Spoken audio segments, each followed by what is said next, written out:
Thank you all for tuning in for today's webinar, Breaking Down Prepaid Cards. It's hosted by the Illinois Asset Building Group, IABG. So IABG is a statewide coalition of community organizations, researchers, advocates, and financial institutions that work to increase access to the tools people need to become and stay financially secure. We do this in two different ways. Number one, by supporting community organizations as they strengthen their asset building and financial empowerment programs. This webinar is one example of how we try to build and support the field. Number two, we advocate for policy changes at the state and local levels that remove barriers to savings opportunities. You can learn more about our work and how to join the coalition on our website, www.illinoisassetbuilding.org. So to take care of housekeeping at the start, we're going to, I just want to let everyone know that today, besides the current presenters, you will be placed on mute to ensure clear audio. Please do not put this call on hold in the event that you might become accidentally unmuted, and so as the holding sound does not bother the rest of the group. So you can use the chat or question tool in the GoToWebinar menu to ask questions as we go throughout the webinar. When you're using the chat tool, make sure you select Organizer at the bottom before sending your message or question. You should also use the chat feature if you have any problems or difficulties with the platform, can't hear the presenters or see the presentations, etc. So please message me and I will help troubleshoot the situation. So I'll do my best to answer questions as they come in, but a question and answer period is going to be at the end of the webinar. It's actually going to be an extended question and answer period, longer than normal, because we expect there are going to be that many questions. So to intercept what's a usually popular question at the beginning, we will be posting a video recording of today's webinar on the IABG website, and a link to that will be in the post-webinar email that you'll be sent later on this week. So we hope by the end of this hour that you'll have a better understanding of how prepaid card fee structures actualize per month cost for you as a per month cost for users. We also hope that the information you learned today will help you keep pace with the growing and evolving prepaid card industry to the benefit of the communities that you serve. To give you a brief outline of the webinar's agenda, there will be three presenters. Myself, Ethan Brown, I'm a Program Associate at IABG and Heartland Alliance. I'll be facilitating today's webinar. Next is Susan Weinstock of the Safe Checking in the Electronic Age Project at Pew Charitable Trust. She's going to walk us through the basics of prepaid cards, how they work, and all the way through to how to evaluate their expected costs based on how different types of consumers might use them. After Susan, we're going to be hearing from Dan Kwan of the Consumer Financial Protection Bureau's Card Markets Division. So Dan will help us all understand the direction this industry is going with regards to the types of fees and use. In addition, last year the CFPB released an advance notice of proposed rulemaking, ANPR, where they received a lot of great input for community advocates across the country, detailing their concerns and ideas about prepaid cards. So Dan will be sharing a summary of what they gathered from the ANPR. So we have a lot of great information today, and I'm going to have Susan Weinstock start us off. Susan, can you hear me? I'm going to be changing the screen over to you. Yeah, I can hear you. Can you all hear me? Yeah, we can. Great, thanks. Well, I'm thrilled to be here to talk about prepaid cards, and my screen just went crazy. There you go. You're now in control of the screen. I can't see it. Oh, no.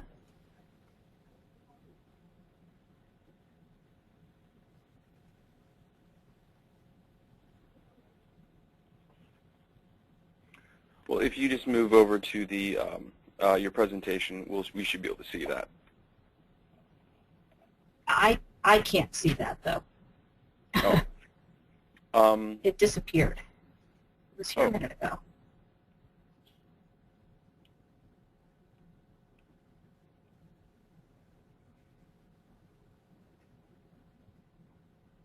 Well, if you want, I can bring up the first few pages on. Okay, and I'll just start, and hopefully we can figure that out.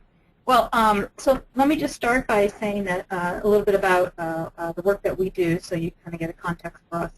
The Pew Safe Checking Project focuses on risks and consumer protections needed for checking accounts. since it's such a fundamental product that 9 out of 10 American households have, we look at how to make them safer and less risky for consumers. We've released a number of reports on checking accounts over the last few years, and have accumulated a significant amount of data about checking account offerings. Just to highlight a couple of our papers on that issue, Overdraft America surveyed consumers who had overdrafted in the last year using their debit card at point of sale or at an ATM. Still Risky looked at the online checking account disclosures provided by the 12 largest banks and credit unions, analyzed the information in the disclosures, and made policy recommendations. And that was actually our follow-up to a 2011 report we did called Hidden Risks, which is the 10 largest banks' disclosures, policies, and practices. All of these reports, if you're interested, are at pewstates.org/safechecking. So what is a prepaid card? A general-purpose reloadable prepaid card is mostly like a checklist checking account. They can be purchased at retail stores and online. As you can see, $201.9 billion will be loaded onto GPR prepaid cards in 2013. This is up from $28.6 billion in 2009. So the market is growing like fire. We did a survey of checking account holders, and we found that 11% of them had a prepaid card, and that was really intriguing to us. Why would they do that? So that's when we actually started looking into these issues. They're very much like a bank debit card, but without having a bank account. On prepaid cards, we have done 3 reports so far, and there'll be a couple more are still in the works. They also all can be found at our website, which is pewstates.org/prepaid. So Pew State Checking Project, we did focus groups with prepaid card users to get more of a sense of why are they using them, what are they doing with them, what do they like about them, what do they not like. A few things that really popped out as we thought were really fascinating. First of all, the fear of the $35 overdraft fee seems to be a huge driver of this market. People said that they're scared of that. They don't want to have to overdraft. They don't want to overdraft in any way. And this is a way to make sure that they can control their spending. They want to use it as a budget tool. They also don't want overdraft on their cards. They don't want this as a credit product. Many of them had gotten in trouble with credit and found this as a safe alternative that wouldn't allow them to get themselves into trouble and would give them control. And another interesting thing was they liked the perceived anonymity of prepaid cards. This was really surprising to us because the way that they can be anonymous is by not registering the card. So you wouldn't, your utility company might not know. If you use a bill pay method that links to your checking account, they were concerned about the utility company knowing more about them than they wanted them to know. And then we did the focus groups, and then we did this paper called Loaded with Uncertainty, where we examined the account agreements, the fee schedules, and the other web pages for 52 general-purpose reloadable prepaid cards that were available at the websites for American Express, MasterCard, and Visa, and they covered about 75% of the market. We compiled the fees and terms and conditions for these cards and read all of the disclosures. So let's start with our first key finding, which was that the varying fee structures and disclosures for prepaid cards make comparison shopping very difficult. So what we found is that most fees that are disclosed are less than $3 each. Despite the assortment of fees associated with prepaid cards, consumers can avoid many charges by taking certain actions. For example, half of the cards we studied allowed one or more ways to avoid the monthly maintenance fee. 15 cards either do not have a monthly fee or are charged it only if consumers do not use their cards for a number of days ranging from 60 to 395. On the next slide, you'll see most cards disclose between 7 and 15 fees. 11 cards waive their monthly fees for customers who load a minimum amount onto their cards each month. And for these cards, the median minimum load requirement to waive the monthly fee was $1,000, and the range was $100 to $2,500. Cardholders can use direct deposit to avoid loading fees for 51 of the 52 cards that we studied.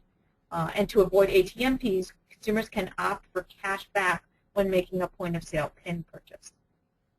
Consumers can steer clear of extra fees by viewing their accounts online.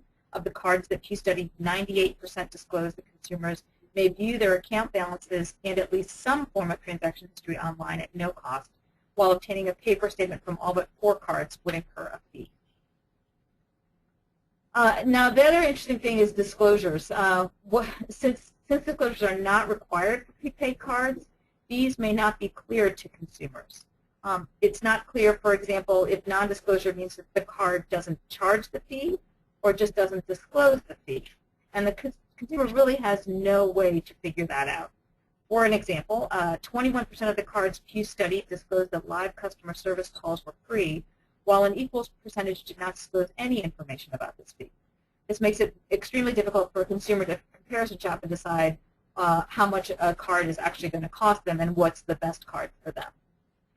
Our second key finding was that prepaid cards can be less costly than checking accounts for some consumers. We developed 3 consumer models to see whether, depending on how a consumer uses both a checking account and a prepaid card, whether one can be significantly cheaper than the other. We named our three customers the savvy consumer, the basic consumer, and the inexperienced consumer. The savvy consumer avoids fees whenever possible and uses direct deposit. The basic consumer is not as proficient as avoiding fees and incurs 1 overdraft or point of sale decline fee per month. And the inexperienced consumer makes heavy use of services and doesn't avoid fees and incurs 2 overdraft penalty fees or decline fees per month.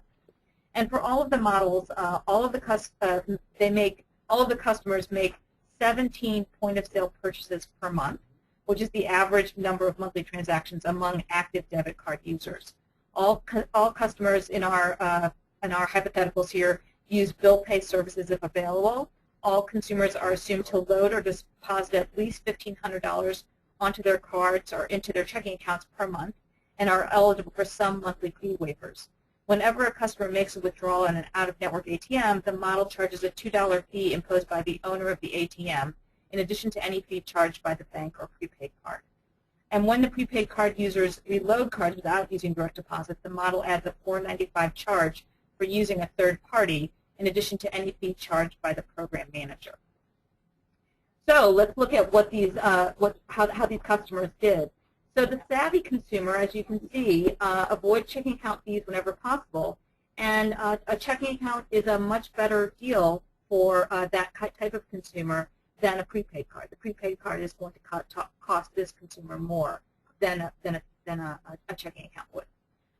For the basic customer, the monthly costs are pretty close. The basic consumer incurs 1 overdraft fee or point-of-sale decline fee per month. And as you see when looking at the medians, they pay more for a checking account than a prepaid card, although it's pretty close. And then last but not least is our inexperienced consumer. This consumer makes heavy use of services and incurs 2 overdrafts or point-of-sale decline fees per month. And when you look at the medians, you'll see that the checking account overdraft fees make a prepaid card significantly cheaper for this type of consumer. And that's sort of what we saw when we did the focus groups. We got people who said that they were very scared of those overdraft fees, and that's why they liked the prepaid cards. So our key finding number 3 is that significant gaps in consumer protections exist. Consumer protections that apply to checking accounts do not apply to prepaid cards. Rather, those protections are provided on a discretionary basis by the prepaid card program manager in the account agreement. All of the prepaid cards Pew studied include some form of contractual protection from liability for unauthorized use. But of course, unlike the consumer protection regulations of a checking account, the program manager for a prepaid card company can change or revoke any of those provisions at any time. And the account agreement actually says that. So the first consumer protection gap that we found was based on the Electronic Fund Transfer Act. This applies to checking accounts but not to prepaid cards. And it protects consumers from for things like limits on liability, and provides provisional credit to an account while a dispute is pending, provides that a consumer should have periodic statements and access to past transaction information. And so these things are not provided to prepaid card customers under rules, but often under some sort of contractual arrangement that's written in the account agreement. Another consumer protection gap that we found, our key finding number 4, is that FDIC's insurance does not necessarily apply to funds loaded onto GPR prepaid cards. Prepaid cards allow consumers to direct deposit their paychecks and pay bills online, just like a conventional checking account. But unlike conventional checking accounts, which carry up to $250,000 in mandatory deposit insurance for every customer, prepaid cards are not required to carry deposit insurance. If you go to the next slide, although most cards disclose that the funds are covered by FDIC insurance, as I said, this isn't required. The cards have to be set up with pass-through insurance that can apply to prepaid cards if certain steps are taken. However, one company, American Express, is covering most of their prepaid card products by state money transmitter laws rather than by FDIC insurance. But we've done some research on this, and we found that those laws are a poor substitute. We looked at the state money transmitter laws. In the next slide, you'll see we wrote a report on this issue called Imperfect Protection.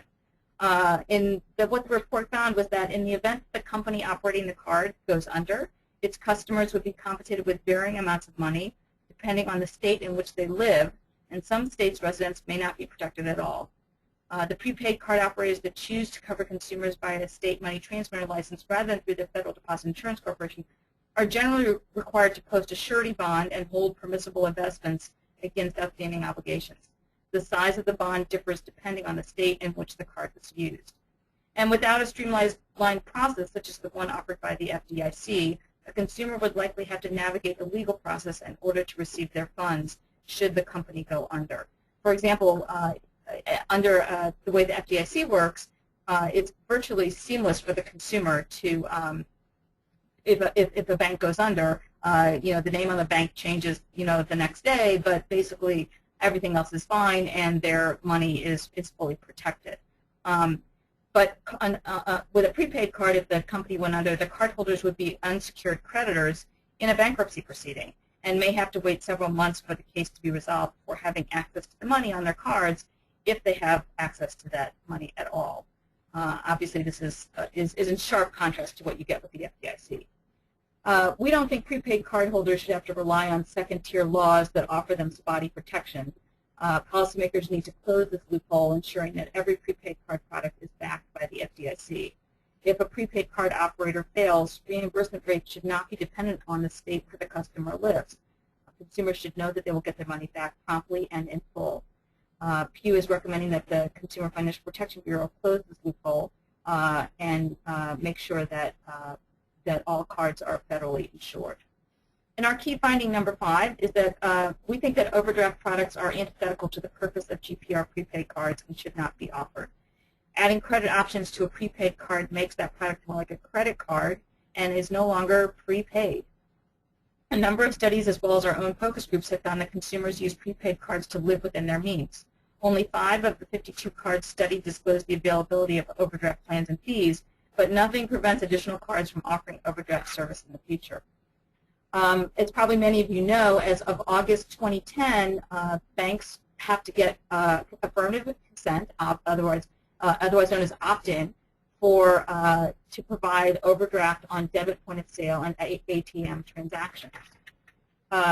Unfortunately, we found lots of confusion about overdraft opt-in for checking account holders when we did a survey of people who had overdrafted in the last year. This is just one of the graphs from our report. And as you can see, of those who had opted in, of those who had overdrafted in the last year, 54% of them didn't think they had opted in. That's what says that they don't understand. It's a source of a lot of confusion for consumers. And with regard to prepaid cards, 65% disclosed that overdrawing an account was not allowed and a fee would not be charged. Only 10% explicitly stated that there was a fee for overdrawing, and the median fee was $15. None of the cards included extended overdraft fees. Our focus group participants did not like the idea of being able to overdraft on these cards. So let me just conclude by saying that, we strongly believe that substitutes for a checking account, like the ever-growing prepaid card market, need comparable protections. Prepaid cards, given the right protections, could really be a big help for those who are unbanked and underbanked. So we would love to see the Consumer Financial Protection Bureau move forward with their advance notice of proposed rulemaking and provide these protections for consumers so that this product can be used just as easily as a checking account and with the same level of protections. And just to give you a heads up on upcoming Pew Research reports on prepaid cards, we've done a survey of prepaid card users' attitudes and experiences, and that will be out probably late summer, maybe even early fall. We're doing the analysis now. And we're also doing a second deep dive into prepaid cards offered in the market. It's changed a lot in the last year since we did the first report because some of the big banks have gotten into the marketplace, so we'll be looking at their cards as well. So that'll be out in the fall of 2013. And if you want to follow up with me, my email is sweinstock@qtrust.org. My phone number is there, 202-540-6598. And I look forward to your questions. Thank you. Thanks, Susan. That was really great, and I'm really excited about Loaded with Uncertainty 2, as the original was pretty amazing. So we're going to be, you're welcome. We're going to be switching over to Dan Kwan. Dan, are you there? Yes, I'm here. Okay. Can you hear me?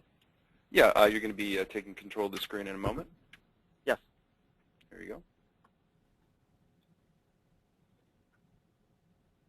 go. So, Ethan, can you see the slide deck? Not yet. Okay.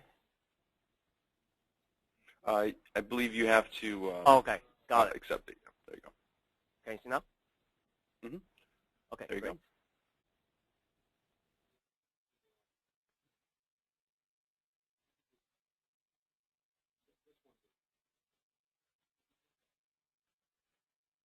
Thank you very much for inviting me. So I'm going to give a very quick introduction of who we are, what we do. Then I'll get into a more detailed discussion of the prepaid card market. So the CFPB, as you know, was created by the Dodd-Frank Act since the financial crisis. We opened our door about two years ago in the summer of July of 2011. And for the CFPB, we believe we have three primary goals that can help us serve American consumers. First and foremost, we want to bring clarity to the financial markets.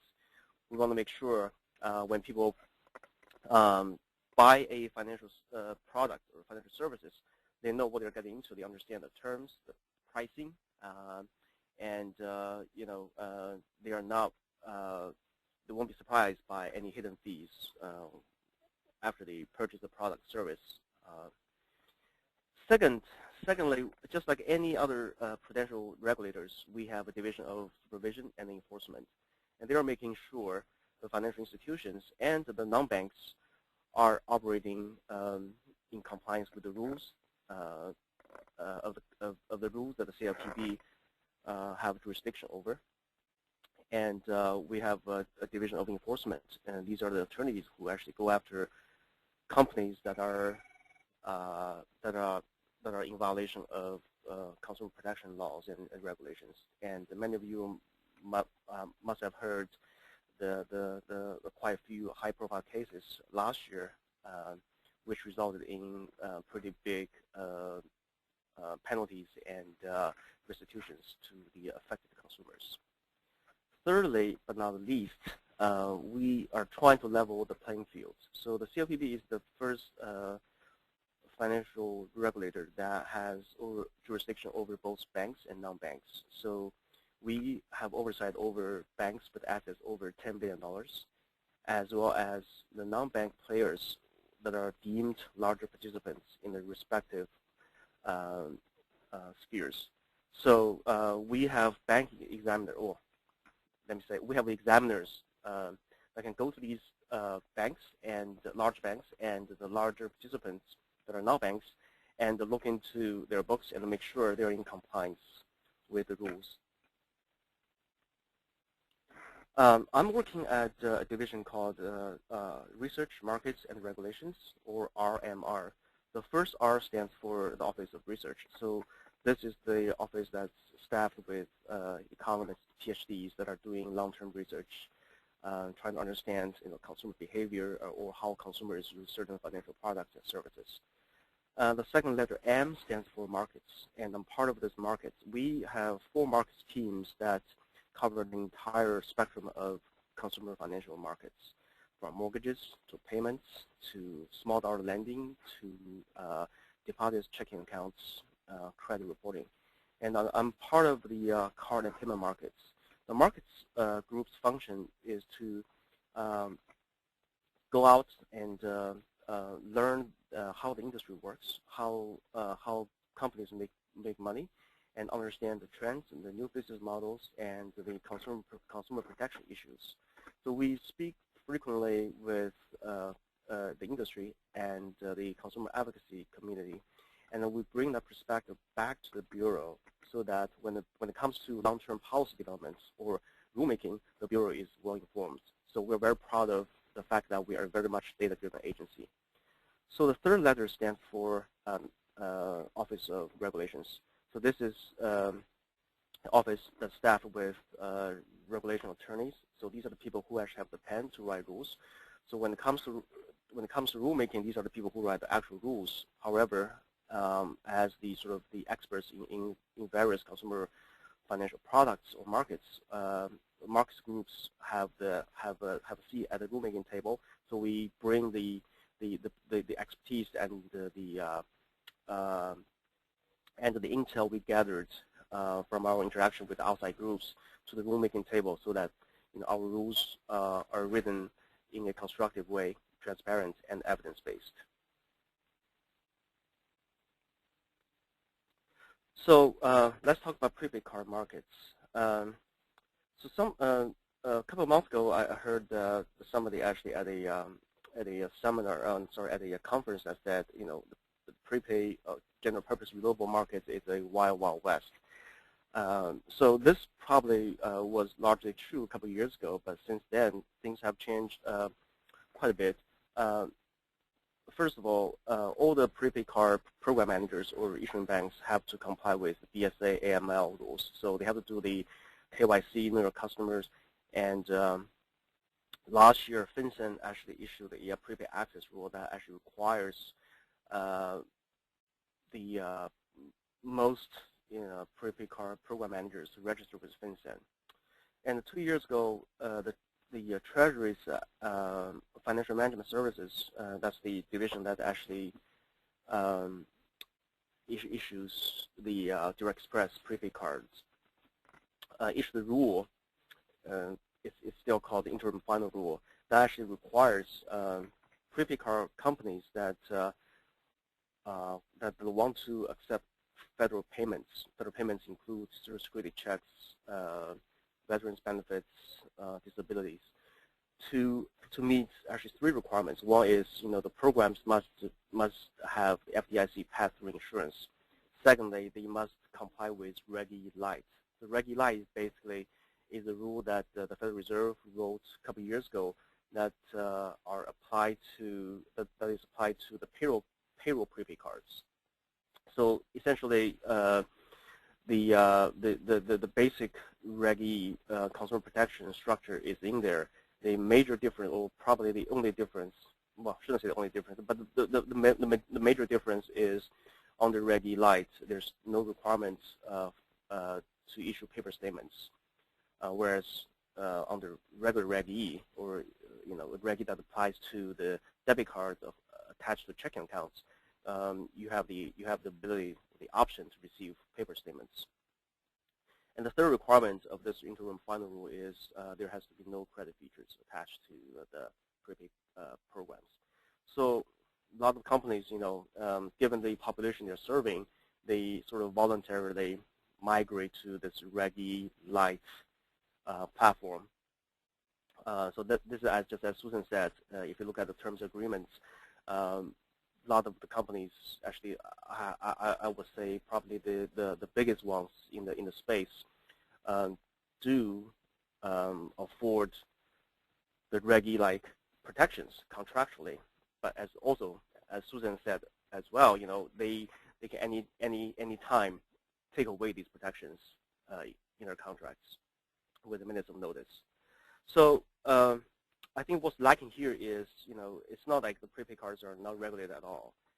What's lacking is the federal consumer protection regime that applies to debit cards that is not here for the general purpose renewable cards. So that's the reason the Bureau last year, about 12 months ago in May, the Bureau actually issued the advance notice of proposed rulemaking on prepaid cards. So let me just quickly explain what this means. So AMPR is not the starting point of the rulemaking process. The AMPR basically, but AMPR carries a lot of weight. So that basically signals to the market that the CFPB is very interested in this space. And however, this does not obligate the Bureau to issue any rules. So the actual starting point of rulemaking is when the Bureau sends out a notice of proposed rulemaking, AMPR. But anyway, so AMPR is a significant milestone, I believe, in the prepaid space. So we asked 10 questions in the letter, and we received over, I think, 230 comments, and many of them were very substantive. So this is already the last page of my deck. Okay, so this deck, so this page lays out the sort of the important things that we asked in the AMPR. First and foremost is probably the safety of funds. So that's the Reg E I just briefly described. As you know, the Reg E protections are only afforded contractually to consumers. So there's no formal federal regime that ensures these funds are protected when it comes to fraud or loss of funds. And the other thing is there's no way that anybody knows how these providers insure, even though these rights are afforded contractually, but they don't know how the companies are actually enforcing these contractual agreements with consumers. And also, there's the extent of Reg E coverage, right? So as I mentioned earlier, on the payroll card Reg E Lite, there's no requirement for paper statements. So many argue with the GPR we should follow the similar path. Whether we are doing that or not is a question that we still have to grapple with. Secondly, with regarding to chargeback rights, typically, I'm talking about a debit card linked to a checking account. If you file disputes, report a loss of your card or report a fraud, you can recover funds within 10 business days while the bank is doing the investigation. At the conclusion of the investigation, which typically exceeds 10 business days, the bank will determine whether this is a true fraud or it's a frivolous case. So if it's determined it's a true fraud, the temporary credit becomes permanent. But if it's determined it's not a true fraud, the bank has the ability to take the money off the card. Off your account.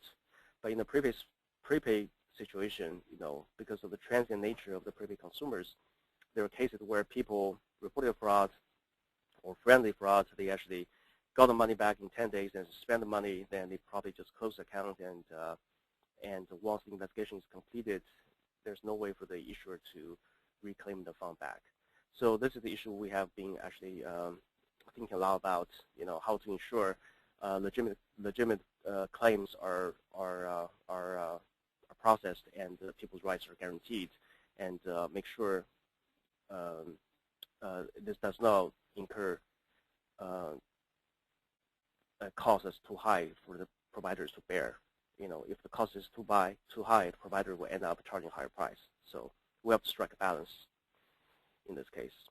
And disclosure is a big thing here. As Susan mentioned, prepaid card companies disclose fees in various ways that makes comparison shopping very difficult. Some fees are disclosed, some fees are not. And the CFSI last year, I believe they they published the compass principle, and they also propose a few fee boxes that are structured similar to the Schumer box in the credit cards, but obviously list more fees and more categories of the fees that that hopefully providers can display. I think one of the challenges we face here is most of the cards are still sold in J-hooks or retail setting. So, if you walk into CVS or 7-Eleven, right, so you see a very, the packaging of the cards, there's a very limited real estate space there. How many fees can you cram into the space? And effectively, so that people can really read these fees and understand, how to use these cards. The other challenge here is, I think, up till about a year ago, most of the retailers actually only sell 1 or 2 cards. So if let's use CVS for example, a year ago, if you walk into CVS, you can only find 1 card, probably 3 cards sold by one company, which is Green Dot. So now the exclusivity agreement is something of a past, and more retailers are actually opening up. So there's more opportunity for competition. So now, for example, at CVS, you can see both Green Dot and American Express cards sold side by side. If you walk into 7-Eleven, you can see Nestle, Green Dot, Western Union, and PayPal, a bunch of different cards that people can choose from. But still, there's limited retail space in any retail store. So the kind of options people have are still limited. What's unlimited is actually online shopping, right? So people can actually Google online, visit different websites, and trying to understand, or compare different fees, different features of prepaid cards. And I think there's still a little bit sort of challenge there, where sometimes it's easy for people to find all the fees of a prepaid card program. Sometimes it's not as easy. You have to really jump a few hoops and finally find the terms of agreement and click on the terms of agreement. Then a PDF document will pop up. Then probably scroll down to page 2 or 3, you'll find the fee box there. So I think there's still some work that needs to be done. So we have actually given a lot of thinking about how to disclose fees efficiently, effectively, so that we can encourage comparison shopping. We can make sure people understand what they're getting into, and they won't be slapped with a hidden fee after they purchase the cards, after they use the cards. Then additional features on prepaid cards, and actually, overdraft and credit, actually in this case, is probably the most controversial topic in the prepaid space. So let me just give you sort of a background. As we speak today, most prepaid card programs do not have overdraft or credit feature. There's probably only 1 or 2 companies that actually offer overdraft. There are a few companies offer sort of courtesy overdraft, where if you overspend up to $10, they will not charge you, and the negative balance will be recovered when the next reload or next direct deposit comes in. But there is an active overdraft program offered by one company. That being said, I think there's definitely interest from the industry that want to make sure, and some of the comments we've seen to our AMPR are if the bureau believe, this is what they said. That's not what I say. This is what the industry said. If the bureau believes, we should level the playing field, then prepaid cards should offer overdrafts, just like checking accounts or debit cards give the option to consumers to overdraft their accounts. And obviously, from the advocacy side, this is a non-starter. And I think one letter that I read from the NCLC that has about over 90 pages letter, and I think majority of, or at least half, over 50% of the letter is focusing on overdraft, why overdraft should not be allowed on prepaid cards. So we understand this is a very difficult issue, and we actually have been giving a lot of thinking about it, and we are continuing to monitor this feature and have ongoing dialogues with both the consumer advocacy groups and with the industry. So I'm going to talk a little bit actually this is not on my slide, but I'm going to talk a little bit about sort of the trend in the industry and what we see, in the past and sort of what we expect to happen in the next couple of years. So the prepaid business is a thin margin business. It's got a lot of players in the value chain. You got program managers, you got issuing banks, you got processors, you got distributors, and the program manager is the entity that actually sort of assembles everybody, all the industry players in the value chain, and they are sort of the main interface with the consumers. And the model, so there are two primary revenue sources for any prepaid card program. One is the fees, right? So you've heard monthly fees, ATM fees, balance inquiry fees, customer service fees. Fee income has been probably one of the most significant sources, revenue sources for any prepaid card program. I shouldn't say any, for most prepaid card programs. And I encourage you to look at Green Dot and Netspan. These are two public companies that are also happen to be the two largest prepaid card providers in the space. So I encourage you to look at their SEC filings. You'll see sort of their revenue breakdown, how much of the revenue is fee, how much revenue is the second thing, which is actually interchange. So interchange revenue is also a important source for prepaid card programs. And depending on the program, some programs are more fee forward dependent, some programs are more interchange dependent. And over the past 12 months, we have seen larger participants, or put this way, large banks actually finally get into the prepaid space. In the past, you see Green Dot and Netspan. These are the largest two non-bank. Well, Green Dot now is a bank that dominates the prepaid space. Now you have since last year we've seen U.S. Bank, Chase, PNC, Regions. Let me see if there's anybody else, among others, entering the prepaid space. And I think the Chase Liquid probably made a lot of newsflash in the prepaid space. And PNC rolled out a card called the Smart Access, which charges similar amount of fees as Chase. In the Regions, they're now banking. It's a full suite of alternative financial services, and they also, as part of the service, they actually offer a now card, which is a prepaid card. So Chase and PNC, their cards are similar to their sort of the as Susan said, they checklist checking accounts. They have one monthly fee, either $5 or $4.95, and they offer everything else pretty much the same as what a Chase or PNC debit card holder would get.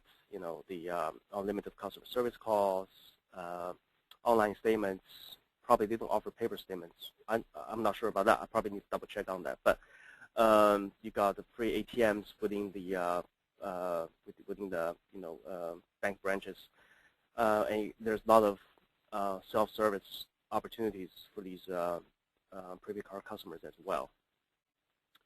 Now, what probably made the most news is probably American Express, right? So last year they obviously, I think it was the last September, they officially launched the Bluebird. So there was some sort of testing of Bluebird in selected Walmart stores, but last September, October, they did a full national launch of Bluebird. The Bluebird, the interesting is, when they launched Bluebird, they didn't call it a prepaid card. They actually called it checking account substitutes, and that's actually sort of the next trend that I'm going to discuss here. I believe a lot of companies, and I think that Bluebird in this case probably is the first, not necessarily the first one, but the most prominent one that actually brands itself as a checking account substitute. So the Bluebird has literally no fees, especially if you do direct deposit. If you don't do direct deposit, you still get charged for ATM fees. And then most recently, I think Bluebird changed their money transmitter license laws, sort of protections from money transmitter license laws to FDIC insurance, so which is identical to most of other prepaid card program managers in the space. And they also offer their cardholders the check writing abilities. So you can, they will give you a checkbooks. I think up to this August will be free, and then there will be $90 per 50 checks per order.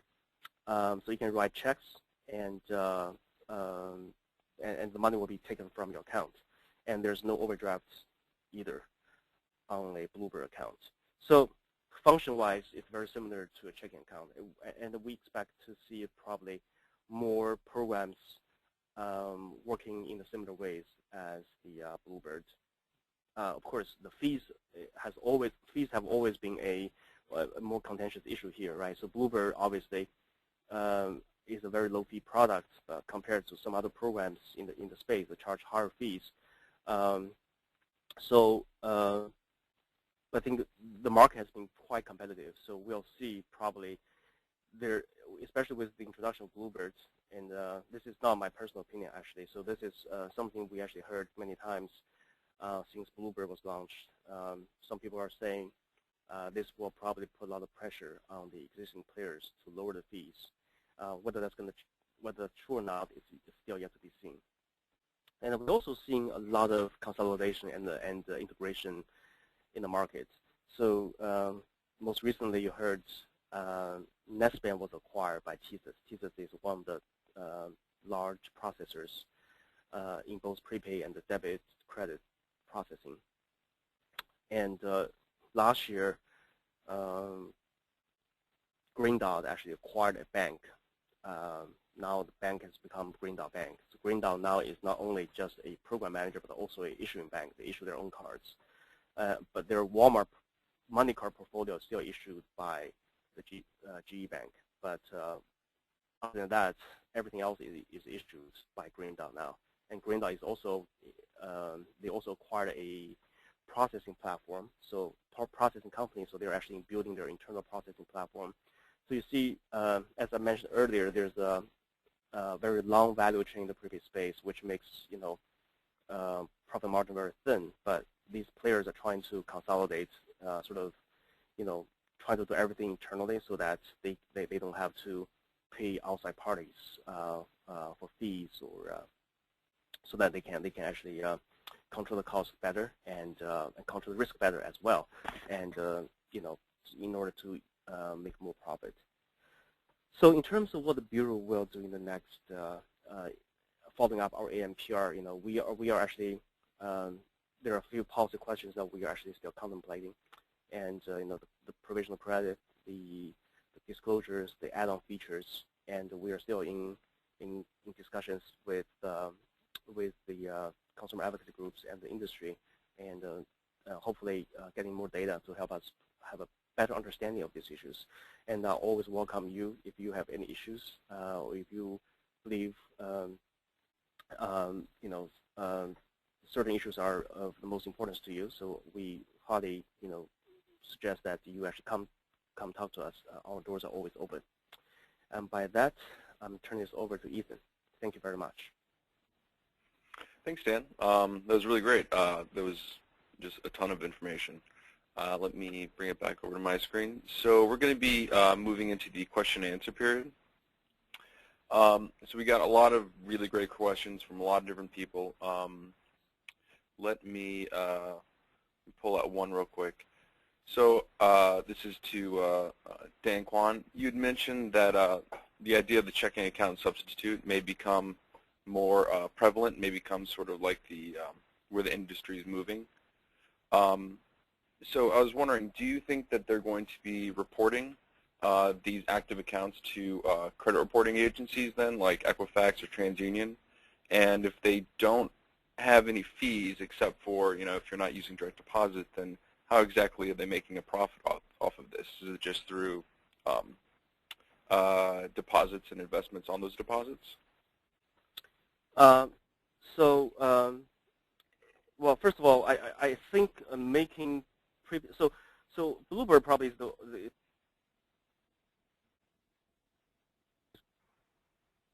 hello? Hey, sorry, just unmuted for some reason. Go ahead. Okay, sorry. So I think Bluebird is, as far as I know, is probably the first one that actually market itself as, I'm sorry, Amex and Walmart probably market the first time that I have seen and I have heard as a checking account substitute. But from the industry's perspective, the industry has always seen prepaid cards as a substitute for checking accounts, you know. So even though they probably don't really actively market it as a checking account substitute, but you know, if you go to these their gatherings, they always see these products as a substitute for checking accounts. Maybe not perfect substitute, because in most cases you cannot write checks on these cards. You cannot, and because of the certain federal regulations, you cannot do do bill payments directly from these cards. Now, Bluebird is you know, compared to most prepaid card programs, is a you know, relatively low cost option. But most cards actually still charge you some kind of fees. And Susan mentioned the 3 different user cases. You know, if you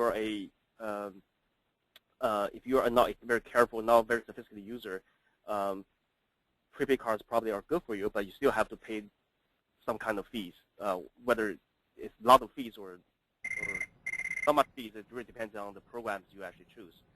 Now, will these cards report to the credit bureaus? I think the answer, I'm not sure. So I mean, will they? I don't know. But I think for now, I don't think any of these card programs actually report to the major credit bureaus.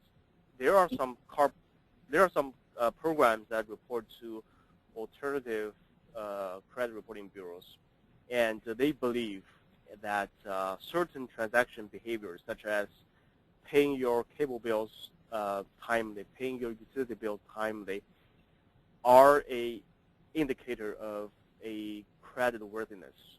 However, this is just a position that these programs probably take, but these are not positions that at least none of the 3 credit bureaus are taking. But you have heard probably Susie Orman last year, she launched her Susie Orman card, and she said she was going to report, you know, the transaction history to I believe was a TransUnion in aggregate.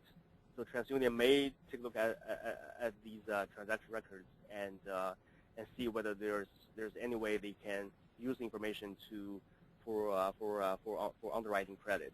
But you know, again, I think the industry is still trying to figure out a way going forward whether prepaid cards are or can be used for predicting credit worthiness.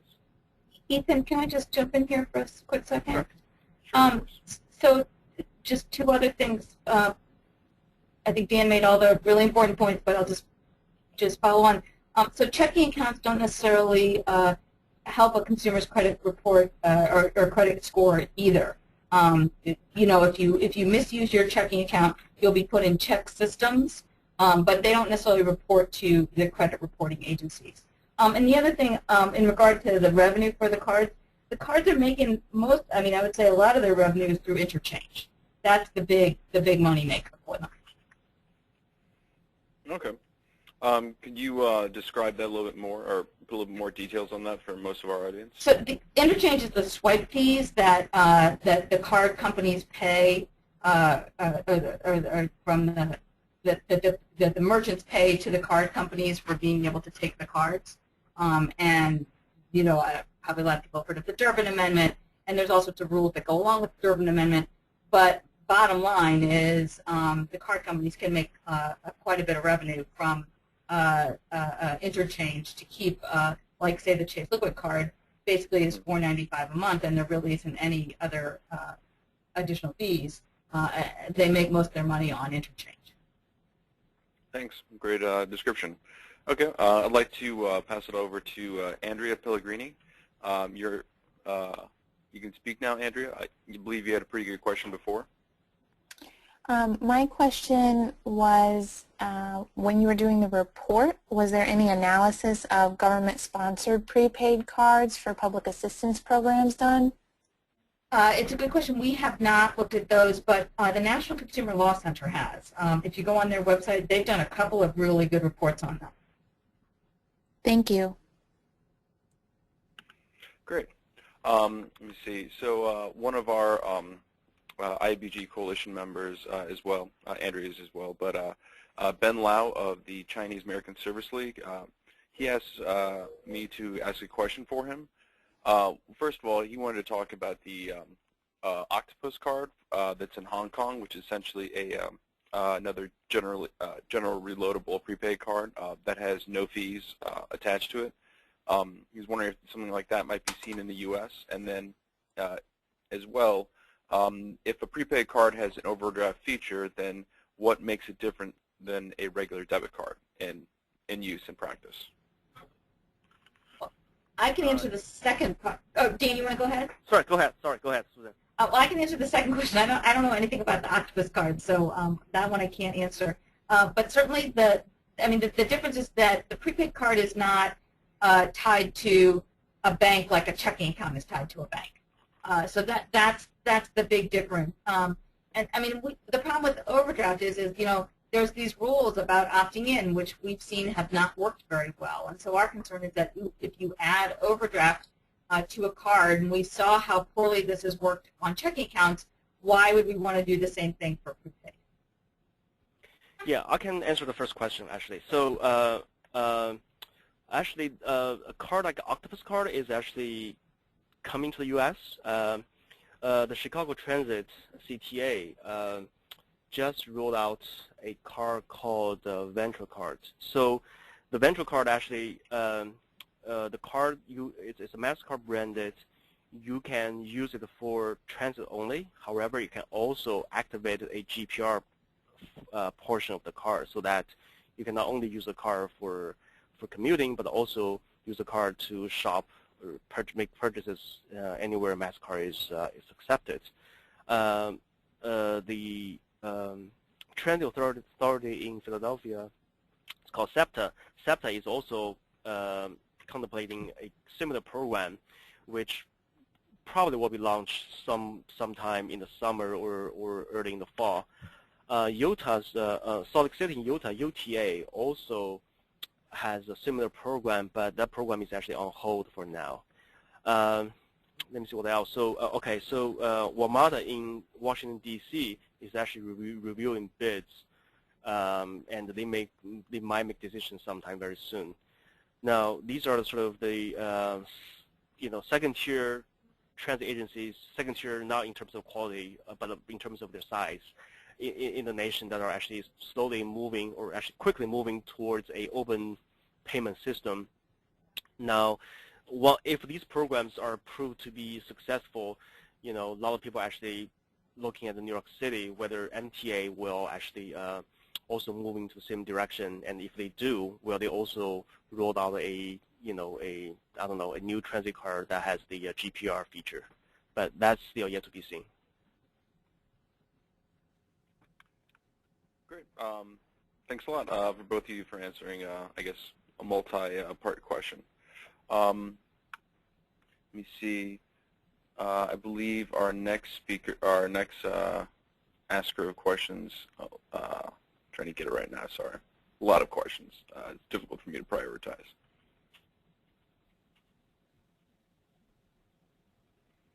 Okay, so it's going to be coming from Jacob Dumez. I'm unmuting you now so you can ask it.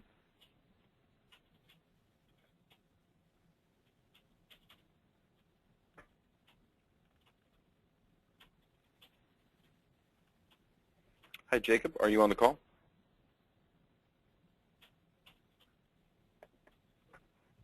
Jacob? Okay, well, let's go over to the next question then. So I was wondering, Susan, about, you described sort of the process of what goes on if a program manager, a prepaid card company, goes under, and what happens to the funds for those who currently have funds on a prepaid card ran by that company. Now, have any cards actually gone under, and have we seen what that process looks like? No, we haven't, and it hasn't happened. I mean, the only card company that's really not covering their cards by FDIC insurance is American Express. If you think back, American Express was a traveler's check company, so they had state money transmitter licenses to do their traveler's check business and use that to launch their prepaid card business. The Bluebird card has recently changed to be FDIC insured. The interesting thing that they told us when they made that change is that their customers said that that's what they wanted because you cannot load federal funds like from Social Security, unemployment, Social Security or Social Security disability or veterans benefits. You cannot load those onto a prepaid card into any account that is not FDIC insured. And so the Bluebird card originally wasn't FDIC insured, and so they changed it and made it so that it would be. But their other 3 cards that are in the marketplace are still not FDIC insured. I think the biggest concern for us is who else is going to get into this marketplace if there's no rules to say that they all have to be FDIC insured, that may not have. I mean, American Express is a big company, not really worried that they're going to go under, but who's going to follow along and take up this model and offer a prepaid card that's not insured by the FDIC. So we'd like to close this loophole before it becomes a big problem. Sure. I completely understand and agree with your concerns on that. I just wanted to reiterate something I said before, which is that this is an extended question and answer period because it is this is such a difficult topic. There's so much uncertainty with it that's part of the reason why we wanted to provide a longer than normal. So we're going to be going to 2:15 today. That's Central Standard Time for question and answer. So we're going to keep on going and ask a few more questions. So the next one I've got from Derek Elmerick. Are you still there? Hi, yes, I am. Can you hear me? Yes, we can. Go ahead and ask, Derek. Sure. So, our firm, I work for a consulting firm. We do a lot of work in the targeted marketing and analytics space. And I know Dan mentioned earlier about the sort of Wild West mentality in prepaid and how that's less prevalent today. But one thing that we've noticed in the targeted marketing space is that there really aren't a lot of rules and regulations around what modeling attributes are acceptable for targeted marketing. And I was wondering if Dan had any insight into that, and if he thought that there would be any sort of future regulation in the prepaid space around targeted marketing analytics. So I probably don't have a great answer for that. Partly because I think prepaid cards are not they are transactional accounts. They are not a credit product. So some issues related to underwriting probably do really apply to prepaid cards. Right. I think the one thing though is that what we've noticed is that even in the non-credit space, banks are moving to more conservative compliance criteria. So if you look at the retail banks, even though it may be a marketing campaign that doesn't hinge on credit criteria, they're very strict in terms of the type of targeting and analytics that's acceptable. And those rules and regulations are sort of converging to what would be more in the FCRA and fair lending space. And so, from our perspective, as prepaid becomes more prevalent, those same sort of rules and regulations will need to apply in the prepaid space as well. But we're not seeing any sort of trend in that direction. And even broader than that, we're not seeing any sort of direction at all in terms of what's acceptable and what's not. And I mean, even from a very basic level in terms of acceptable demographic targeting and things like that, that would never fly in the retail banking space. Those targeting rules aren't present in the prepaid space. So, yeah. Okay. So yeah, I'm sorry, but I probably cannot. I don't think I'm well versed enough in FCRA to answer your question. But I'm happy to actually reach out to my colleagues at the bureau who are actually more experts on these and get back to you on that. Okay. All right. Thank you. Thanks, Derek, for your question. That was a really interesting one that I hadn't even thought of to ask before. So another question that I received was, Dan, you talked about fraud protections. and how, I mean, essentially there really aren't as many fraud protections currently on prepaid cards, or that to go about it's very difficult and time-consuming. So, I mean, we know that you can't talk about rulemaking or anything like that, but how might fraud protections be put on place in a prepaid card? Or how may they be required in a different way that would be normally through a checking account debit card? So obviously, I cannot discuss scope or Sure. timing of rules on prepaid cards, but I think as a general rule of thumb, if you read our AMPR, we did not ask the question whether Reg E should be applied to prepaid cards. We did not even ask that question. But we actually did ask how Reg E should be applied to prepaid cards. So I think that probably give you a sort of a general sense our position on the issue of how to ensure the safety of the funds when it comes to fraud or disputes. Now, with regards to the provisional credit, I think in my presentation I discussed sort of the various ways that, or issues, not ways, but issues, challenges facing applying this provision. So, at one hand, if you're a consumer, and most likely if you are using prepaid cards as your sole device, right, a sole transactional device, you're more likely a lower moderate income consumer. And if I hold your fund for extended period of time, say 20 or 30 days, that will really cause hardship on you, right? But also, if somebody commits fraud, that will defraud the company, and the company will end up charging higher fees for everybody. So that's not fair to the people who actually are legitimate users of prepaid cards. So we have to really strike a balance somewhere in there. But I think the 10-day provisional, the 10 business days that's required under Reg E is definitely a very good starting point. We have to really think hard, whether there should be any modifications. And honestly, we don't have the answer for that yet. We are still sort of collecting data and have a better understanding of how the investigation, how the current practice of fraud investigations work, and what sort of is the impact on consumers. And we have heard, repeatedly from the advocacy side that prepaid cards, and this is also our belief, that prepaid cards, if they are marketed explicitly or inexplicitly as a substitute for checking accounts, then they should be treated as if they were a checking accounts. That means, we should apply the same protections. So we shouldn't treat the prepaid cards as a secondary, once you say alternative doesn't sound great.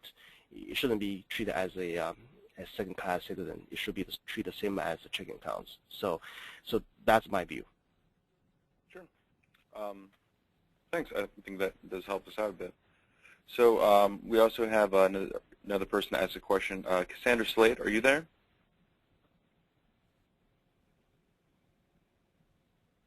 Cassandra, are you there?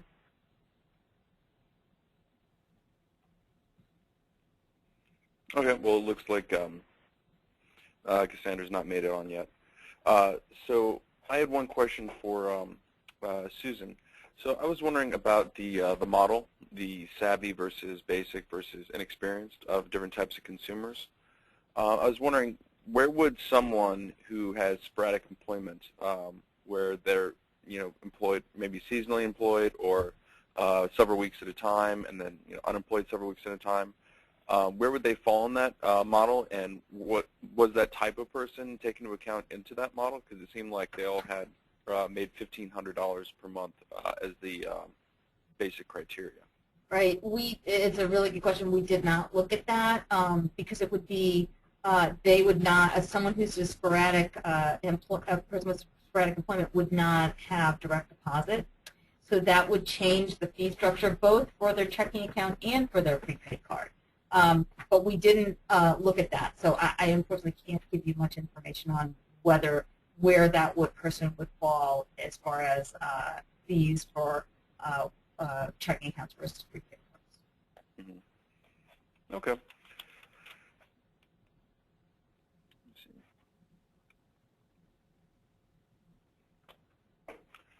let me try Cassandra Slade one more time. Cassandra, are you there?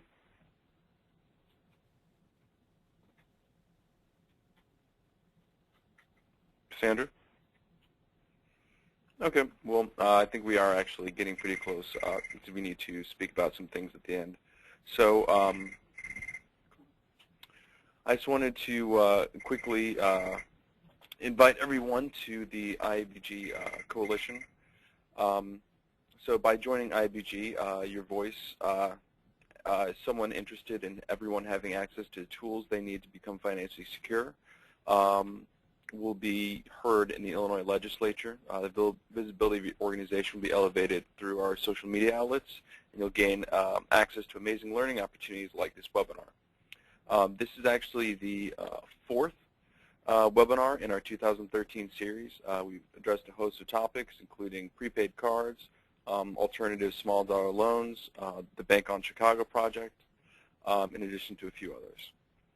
So additionally, we would love to hear from any feedback you may have today. If you could take a little bit of time to fill out our short survey at the end, that would be great. It only takes about maybe a minute or two, but it will really help us with the sort of information that we can come out for our next webinars.